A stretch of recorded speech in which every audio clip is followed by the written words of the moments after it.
Selama ini yang kuingat hanyalah mama dan papa jarang berkonflik. Mereka juga jarang berbicara.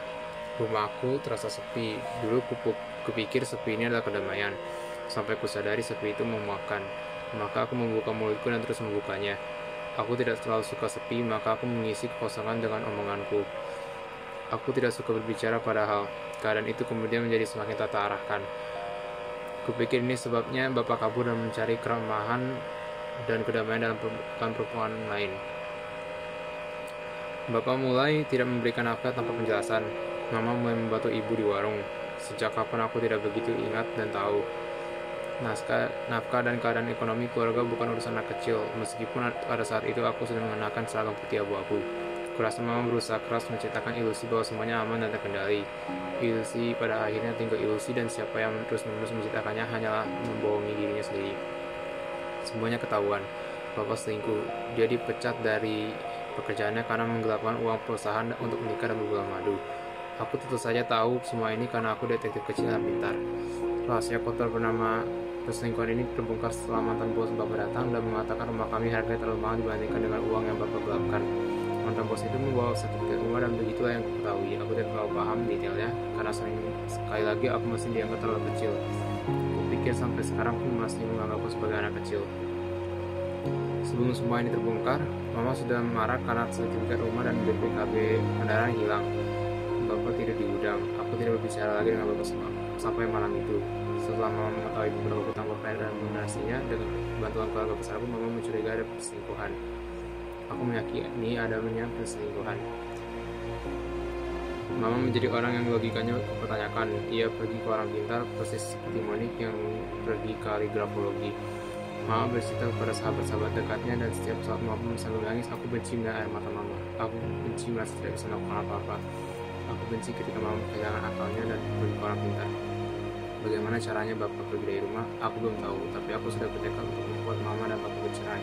Karena hidup dalam perceraian lebih baik bagiku daripada hidup dalam keluarga disfungsi seperti itu. Aku tidak tahu apakah pilihanku benar, tapi semuanya lebih baik daripada hidup dalam kesepian dan kedinginan yang membuat Mama tidak ada bedanya dengan kutub utara. Di dalam harddisk itu aku mencari file-fileku dan memindahkannya ke dalam laptopku lagi. Aku juga nakal, melihat file-file yang tidak saling terlihat.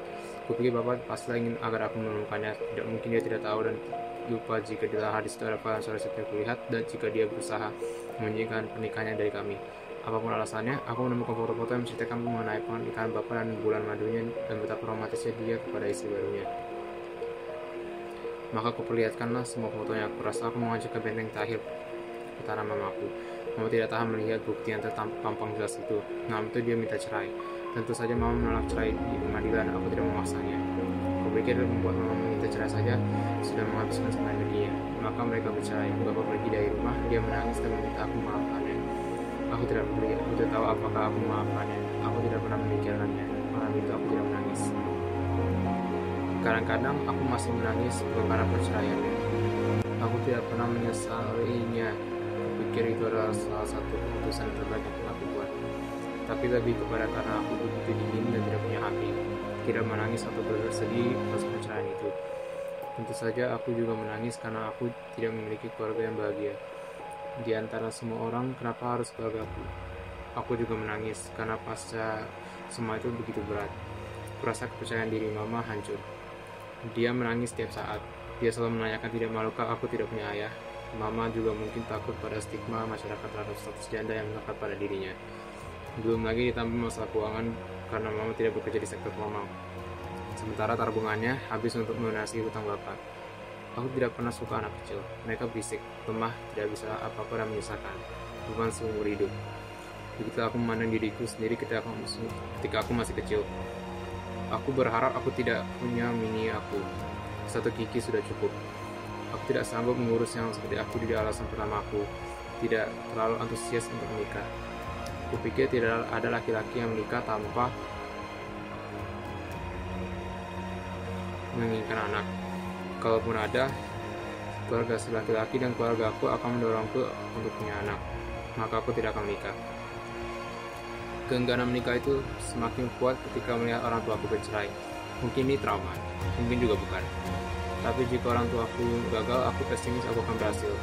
Biar bagaimanapun, buat jatuh tidak tahu jauh dari pohonnya, dan aku pesimis dari sananya. Aku pesimis ada yang bisa mencintaiku seumur hidupku dan tidak sekaligus masih memberikan kebebasan yang kudambakan. Aku tidak tahu berapa lama seumur hidup itu sementara cinta, seperti perasaan-perasaan lain hilang dan tergantikan setiap saat. Tentu saja cinta itu penting.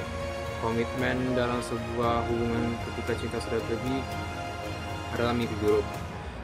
Semuanya akan terasa sepi dan dingin. Aku benci sepi. Aku juga pesimis, aku juga bisa mencintai seseorang. Tidak, ketika aku sudah melihat bagaimana cinta mereduksi mamaku sedemikian rupa, menghilangkan akalnya berusaha mempertahankan hubungan yang sia-sia. Kupikir Manik beruntung, dia bisa pergi ke psikiater dan mendapatkan pertolongan profesional. Mamaku tidak suka disuruh pergi ke psikiater.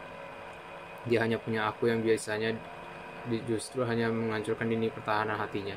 Aku tidak mau direduksi sedemikian rupa, maka aku berusaha membunuh cintaku.